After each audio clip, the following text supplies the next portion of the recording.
Okej. Mirë se vini në podcastin e radhës The Art of Communication.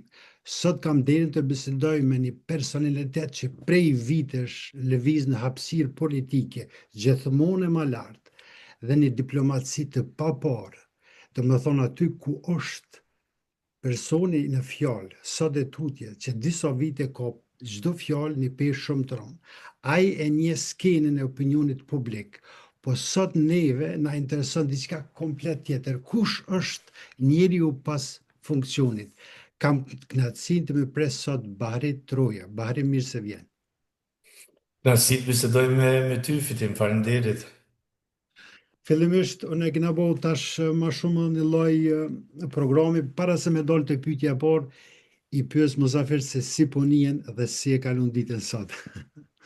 Po, unë ndjem jashtëzakonisht mirë në Vjenë. Vjena është një qytet kozmopolit, kështu që në Vjenë unë ndjem shumë mirë edhe pse një kohë gjatë kam jetuar në landin e Salzburgut, por tani 6 vite jam këtu në Vjenë dhe ndjem jashtëzakonisht mirë. Faleminderit që keni dhënë kohën e jetës suaj të jeni pjesë e këtij podcasti që besoj ka një rëndësi të madhe, sidomos për komunitetin tonë shqiptar anë botës. Pa hupur kohë, po fillojmë drejt për drejt me pyetjen e parë, kush është Bahri Troja kur fiken kamerat edhe shuhen dritat? Kush je ti si njeri, jo si funksion politik? Fitim është një pyetje shumë e mirë dhe gjithashtu dhe e rëndësishme, por nëse unë do flisja vetëm për baritrojen jashtë jetës publike, atëherë do duhet flisja për dy persona të ndryshëm, sepse këto ndërlidhen me zveti. Po. Unë jam rritur, jam zhvilluar në Austri me funksione, bashkë në karrierën time, kështu që kur fiken kamerat dhe qetësohet ajo zhurma publike, nuk kam takime, nuk kam biseda, nuk janë gjitha ato, atëherë Bahri Troja mbetet thjesht një njeri që reflekton mbi përgjegjësinë dhe kuptimin e punës vet. Kjo është ajo që unë e mendoj, dhe kur Bahri Troja nuk i mban ato titujt e funksioneve, ë që unë mendoj ato janë pjesë e jetës sime, që në fakt edhe këto vlera që i kam janë të formuara përmes asaj karriere, përmes asaj pune që e kam bërë deri më tani. Jam dikush që beson të dialogu i qetë, dëgjimi sinqert është më rëndësi, dhe ideja se respekti për njerëz fillon larg skenës publike. Kjo është shumë e rëndësi. Në fund të ditës ajo që mbetet nuk janë fjalimet, sepse ne mbajmë shumë fjalimet gjatë gjithë ditës, dhe ka biseda të ndryshme. Unë jam shumë i ngarkuar me takime në gjitha të funksionet që i kam këtu, por në fund të ditës për mua është më rëndësi mënyra se si janë trajtuar njerëzit, se si trajtohet njeriu gjatë gjithë asaj dite të ngarkuar me takime, me biseda, me gjithë ato. Po kjo është ajo që do e quaja unë Bahri Troja pas ditës zyrtare, ose si që ke formuluar ti kur fiken kamerat. Faleminderit shumë, është kënaqësi me të vërtet ju kemi këtu, sepse keni bagazh jo vetëm si aset politik, po edhe si njeri me formate. Kjo e bën këtë pjesë shumë të rëndësishme edhe në podcastin tonë, që do të jetë edhe një pjesë e komunikimit autentik. Nga ato takimet që ti përjeton, po dal tash te pyetja tjetër, nga ato takimet që ti vetë i përmene që i bën shumë, ka shumë njerëz që gjatë komunikimit e hupin durimin, domethënë nuk presin deri në fund, po ndërlidhen pa nevojë, dhe shpesh më ka ndodhur edhe mua që njerëz kërkojnë falje, masanej se jenë dalë këtë jashtë kontekstit, vetëm e vetëm se nuk kanë pas durim. Si e përjeton ti në atë përditshmën tënde politike, po dhe private? Po zakonisht ne njihemi si popull, njihemi që jemi pak me atë energjinë, me emocione, do e quaja ashtu, kështu që padurimin komunikim shpesh lind kur emocionet ecin më shpejt se sa mirë kuptimi, apo jo. Kjo është ajo që unë e mendoj, sepse ne kemi si në politikë apo në diplomaci, në funksionet në punën që unë në këtë rast për vete po them që e bëj, njerëzit kërkojnë përgjigjet me njëhershme, Po, apo jo? Aty, aty është diçka që në atë moment nuk e mendon ose e harron që se komunikimi është një proces. Ha? po, E kështu që uh, unë mendoj se nuk duhet të jetë reagim instinktiv, duhet më tepër të ketë një lloj mirëkuptimi edhe që të mësohemi me atë se komunikimi është një proces në secilin dialog. Edhe në shumicën e rasteve, jo vetëm tek kombi ynë, tek komuniteti ynë shqiptar, por kjo ndodh edhe tek këta të tjerët, po, si në Gjermani ku jeton ti apo edhe në Austri, por këta kanë një përvojë ndoshta pak më të gjatë se sa ne, edhe ne si uh, kom që jemi nga mesdheve, kemi pak atë me emocione, kështu që po, unë mendoj se por kam parë situata shumë të ndryshme ku tensioni i momentit i shtyn njerëz flasin po, për të fituar në debat, apo jo, këtë e kemi vretur ne shpesh edhe në për këto debatet televizive, si që po quhen të ne, apo të ata analistët që ata vetëm sa nuk luftojnë që ta fitojnë në atë moment atë debat, apo jo, ndërkaq më vonë kur e analizoj unë nga këndvështrimi im, e shoh se nuk ka vlerë ajo, por nga ato emocionet që i përmenda në fillim. Prandaj unë mendoj se nga kjo përvoja që më kam mësuar gjatë tyre viteve të mia në karrierë këtu në Austri, unë mendoj se nëse dikush ka durim, nuk do të thotë se është i dobët. Durimi nuk është dobësi. Ë? Durimi në fakt e tregon atë forcën e personalitetit apo jo.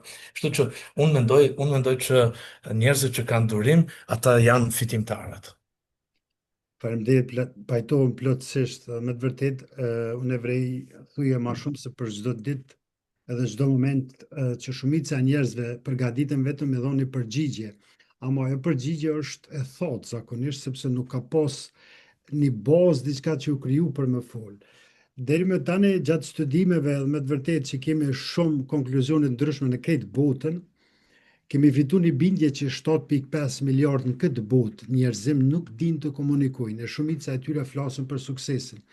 Pra është një proces që si një rrugë pa krye, për deri sa na mendojmë që komunikimi është vetëm të folurit, me qenë se vetëm 15% është, kurse 60% është pjesa nonverbale dhe 30% tonë. Do më thonë, aty do të kuptojmë zanafillin edhe fillimin e çdo komunikimit autentik.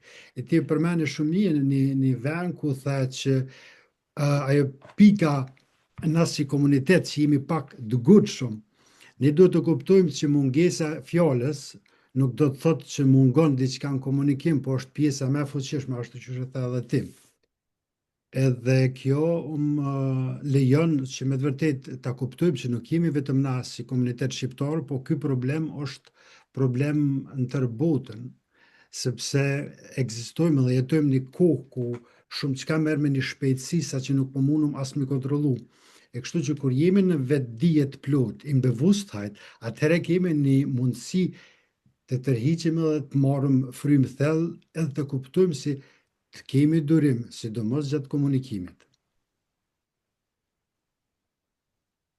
A, fitim, unë mendoj se këtë që e the ti, unë pajtohem me këtë komunikimi autentik në politik, po e sidomos në diplomaci, është thelbi i besimit, apo jo. Po, Kjo, kjo, kjo është, kjo është ajo që e bën diplomacinë edhe atraktive, sepse po mos të kishte një komunikim autentik, atëherë diplomacia do shërbente vetëm për protokoll, ha? Për protokolli i përditshmërisë diplomatike, mirë, po kjo nuk do të thotë se nëse ne jemi autentik edhe autenticitetin në komunikim, nuk do të thotë se si diplomat apo si politikan ti duhet patjetër thuash gjithçka, siç e themi ne Shumë pa drejt. filtër, ha, pa e filtruar fare, ha, sepse kjo është, siç e kemi rastin për shembull, s'do e përmendje emrin e atij politikanit boshtetësit madh që Po, po, flet pa filtrime e kështu, po, nuk dua të hyj në tim, por kjo ka shumë rëndësi të madhe. Do të thotë autenticiteti është edhe njërë për e përsëris, është thelbi i besimit. po, ë? Kështu që diplomacia kërkon një maturit veçantë. Unë ato modulet që i kam përcjellur në Akademinë Diplomatike këtu në Vjenë, këtë e mësojnë studentët qysh në semestrin e parë, ajo maturia, pastaj kjo që e biseduam edhe me herët, ky komunikimi, durimi në komunikim, me gjitha këto kanë shumë rëndësi të madhe për diplomacinë, ndërsa sa i përket sinceritetit në diplomaci, sinceriteti kërkon një integritet veçantë. po, Hm? E kjo është më rëndësi sepse kufirin mes atyre është qëllimi, nëse flet për të ndërtuar ura aty diplomacia dhe sinceriteti ato bashkëjetojnë në një farë forme dhe kjo e bën atë për shembull një person e bën një diplomat të mirë, ne i dallojmë diplomatët gjatë bisedave, gjatë fjalimeve që i bëjnë gjuha e trupit, po. gjithçka që lidhet me diplomacinë dhe atë që biseduam pak më herët ka rëndësi këtu në diplomaci, sepse nëse flet vetëm për të fituar momentin, atëherë i humb qytetyra në fakt, ha? Kështu që po kthehemi prapë te ajo, unë nuk jam personi që dua ta fitoj momentin, ha? Ta fitosh një debat për atë moment, por unë mendoj se kur të lidhen këto gjitha së bashku, atëherë krijohet një mundësi e mirë për të komunikuar në diplomaci.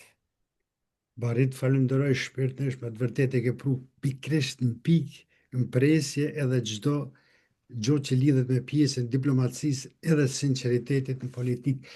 Ti vetë je si format ku me të vërtet shkëlqen diçka ku njerëz që kanë fërkim ose njerëz që kanë prekje me ty, prekin atë formë që takime ose gjithë ato do e marrin si një format besueshëm nga ti, sepse kini shkëlqim asësojt vetë besimit autentik që është i patunshëm edhe ato si lëvizet. Me qenë se dhe shumë pak fjallë flet, po ato që i flet e kanë një pesh shumë të rëndë. Tani, pa humb kohë, po dolim të pyetja tjetër. Diaspora ka potencial shumë, shumë, shumë të madh, Bari. Çfarë përvojë ki ti personalisht, tash po e bëj një pyetje shumë personale. Çfarë përvojë ki me diasporën edhe çka na mungon neve pikrisht me kalu prej unë në ne? Po, fitim, është e vërtetë, unë kam përvojë me diasporën tonë. Diaspora është një fuqi, një energji e jashtëzakonshme, sepse mbi supet e veta bardh përvojën e dy botrave, apo jo, dy Po, botëve, asaj nga vendlindja edhe kësaj këtu në vendet përkatëse ku ne jetojmë.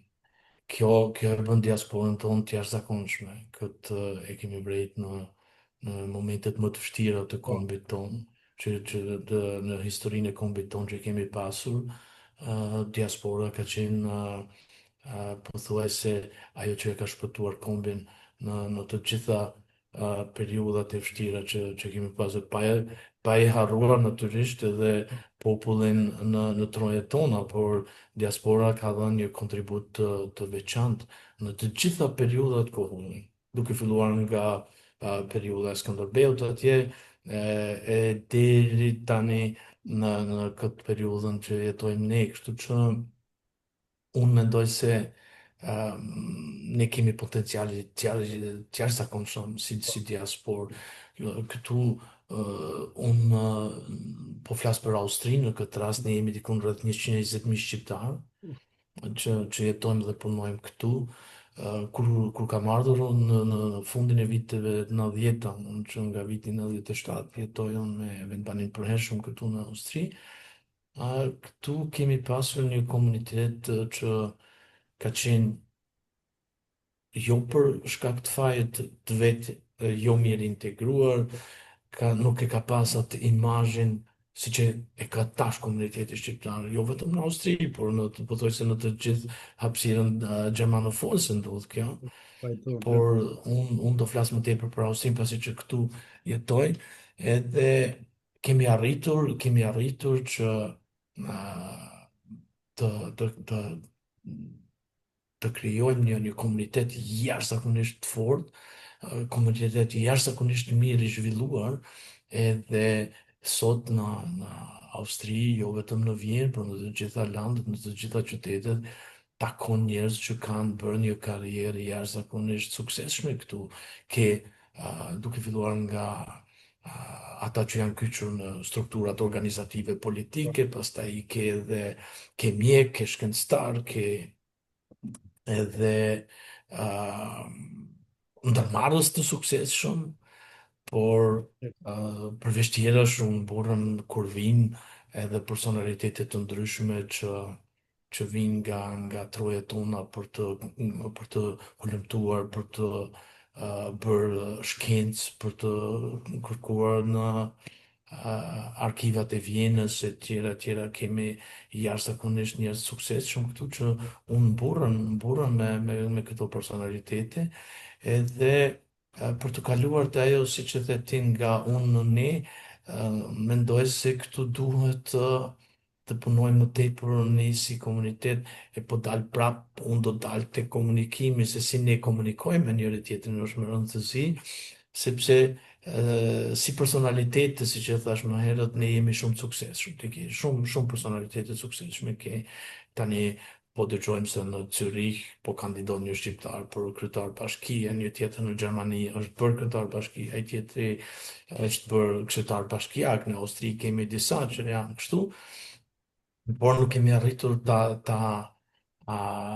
ta krijojmë një platformë ku ne si komunitet do thonim ne po e bëjmë këtë.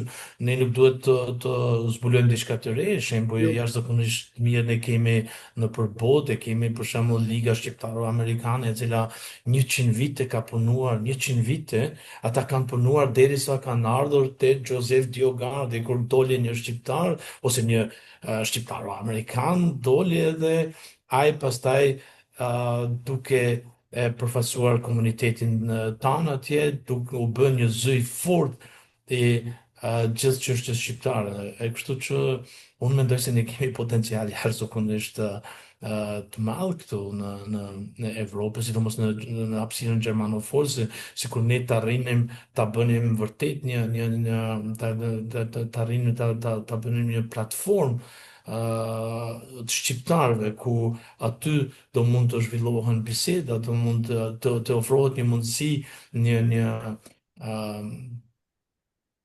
byna, një podium, që ofrohet njerëzve që janë suksesshëm edhe pastaj të lidhemi mes veti, ta bëjmë një rrjetizim që të punojmë së bashku këtu, edhe të largohemi nga ajo se unë duhet bëhem. Nuk është më rëndësi se a do bëhet baritroja apo fitimi, por më rëndësi është cili shqiptari ka gjasat më të mira që të kyçet në një strukturë të veçantë, ku do të mund të ndihmonte jo vetëm komunitetin tanë këtu në Evropë, por këtu ne ende flasim për çështjen kombëtare, sepse ne nuk e kemi të përfunduar këtë proces ende. Prandaj kjo është më rëndësi, sepse në funksionet e mia që unë i ushtroj çdo ditë, dhe kam pasur mundësi të jem edhe në Bruxelles, në përqendrat ku merrem mendime të mëdha, mandej jam tani pothuajse 15 vite i kyçur në strukturat federale këtu në Austri, në Vjenë, edhe ku merren vendime shumë të rëndësishme. E ndryshush kur dalim ne me një zë, si komunitet, e ndryshush kur flet vetëm fitimi apo barriu. Këtu është dallimi. Prandaj, unë mendoj se ne do mund të arrijemi, por na duhet një kohë, dhe prapë po dalë të ka e çështja e komunikimit. Shpresoj që me këto projekte tua ti do arrish që të tua mundësosh sa më shumë personave nga diaspora të t'ju ofrosh ti një platformë, edhe që të bisedojmë mes veti, që të rrjetizohemi, që të shkëmbejmë mendimet edhe ato idetë se si mund ta përkrajmë edhe ta ndihmojmë jo vetëm komunitetin këtu, por edhe trojet tona që kanë jashtëzakonisht nevojë të madhe për potencialin e diasporës. Bari, faleminderit shumë, unë kuptova edhe një herë që gjithë kjo rjetizim, gjithë kjo lëvizje ka të bëj me një proces kohe. Unë e kuptoj plotësisht, pajtohem me ty, ky formati që kam zgjedhur në, ky është format jo komercial, dhe më thonë, është si ide që me të vërtet ta njohim një tjetër më afër, të kemi mundësinë të krijojmë diçka së bashku edhe të kemi mundësinë të zhvillohemi ju si unë, po si ne, si komunitet për komunitetin tonë fillimisht, po por ashtu edhe për të tjerët, sepse buta ka nevojë për njerëz që me të vërtet kanë diçka që ndjen shpirt dhe duhet ta hudhin jashtë. Pa humb kohë, po dal të pyetja tjetër. Unë vetëm 4 minuta po taku kur isha në Wiesbaden kur fitova Spika Slam 2025, tash bari për ty shkon kjo pyetje kështu. Nëse ti do kishe vetëm 4 minuta me i fol botës, çka do të ishte mesazhi yt? Uh, Sikur ma kishe bërë këtë pyetje para 5-6 viteve, do përgjigjesha ndryshe, por tani bota ka ndryshuar, apo jo? Në vërtet. Kush e ka menduar para 6 viteve se do ketë pandemi, ndryshoj gjithçka, ndryshoj sistemi botëror, në fakt, tani kemi, deshëm apo s'deshëm, ne kemi një rend të ri botëror, kështu që unë do kisha shumë për të thënë. Por 4 minuta si që ke pasur ti, duhet të jesh talent jashtëzakonisht i madh që të arrish brenda 4 minutave që të ta thuash atë që vërtet e mendon, kështu që Faleminderit. unë mendoj se a, do ju thoja gjithë njerëzve se neve si njerëzim, neve nuk na mungon inteligjenca, ne kemi arritur aq larg sa që e kemi krijuar edhe atë inteligjencën artificiale, apo jo? Do That's thot, right. nuk na mungon neve, kjo është diçka që e kemi një aset, një pasurim i jashtëzakonisht i rëndësishëm, por çaj mungon njerëzimit? Ndëgjimin. Po, Ndëgjimi, sepse ne po dalëm prap te komuniteti ynë, te unë si person, si shqiptar që jam, ne zakonisht themi edhe vetë këtë e pranojmë, ne gjithë dëshirojmë të flasim, por të dëgjojmë është vështirë, apo jo? Nëse gjendesh në një ambient ku ka shumë njerëz, secili dëshiron të fletë diçka, po dal prap tek ato emisionet e famshme televizive në të gjitha televizionet shqiptare që për shembull nuk ka kulturë komunikimi, sepse nëse do kishte kulturë komunikimi, atëherë do priste deri të dëgjoje çfarë po thot X personi e pastaj e thuaj e ti atë mendimin tënd, sepse ne nuk dëgjojmë, por kjo unë po e them këtë për në përgjithësi për njerëzimin, ne do të thotë kemi arritur të krijojmë inteligjencë artificiale, por nuk kemi arritur ende të mësojmë të dëgjojmë, mendoj unë. shumë shumë e Uh, vërtet. Me Pastaj, ne kemi arritur të krijojmë teknologji që të fluturojmë në gjithësi, në univerzum, por ne ende jemi duke mësuar të kuptojmë njëri tjetrin.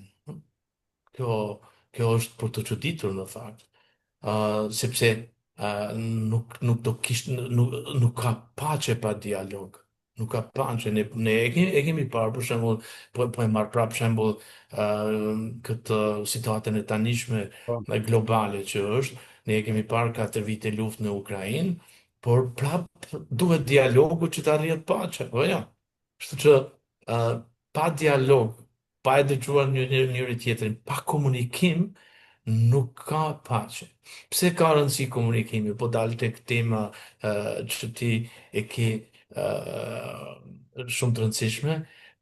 Komunikimi, për shembull, kancelari ju këtu në Austri, doli para 2 dite, apo 3 dite, tani nuk e di saktësisht, edhe tha se neve na duhen kanale, të gjejmë kanale për të komunikuar me presidentin e Rusisë. Hm? shumë e vërtet. Të Shumë. dialogojmë që të arrijmë paqen. E këto janë gjitha ato që unë do i thoja sepse bota nuk ndryshon vetëm nga vendimet e mëdha, por nga mënyra se si zgjedhim të flasim në fakt. Kjo ka shumë të rëndësi edhe si dëgjojmë ne çdo ditë, si flasim, si dëgjojmë, si komunikojmë vendimet pastaj merren më vonë, ndërkaq nëse mendon dikush se duhet merren vendimet mëdha pa komunikim, pa dialog, pa i kërkuar ato kanalet si që përmenda më herët për dialogim edhe për komunikim, nuk një vendim mund të mirë aty madh, por sa do ketë sukses është diçka tjetër. Prandaj është me rëndësi kjo çështja e komunikimit edhe dialogut, se vetëm kjo sjell paqe. Pajtohem plotësisht, nuk kam edhe çka të shtoj sepse ti e punë në nivelin masterclass të komunikimit edhe atë se çka përmban komunikimin. E po ta djebelin një takim edhe si tem kryesore ishte das letzte Wort. Edhe në fakt ka shumë njerëz jashtë në këtë botë që këtë qëllimin e kam të flasim fjallën e fundit. E fjalla e fundit, për atë që e kupton, nuk është vendimtare fare. Mirë po njerëz që jenë mashtruar, si zojë të gjejnë fjallën e fundit në atë formën e komunikimit, sepse ata kuptojnë këto si forcë, e forca që në ndikun tjetër.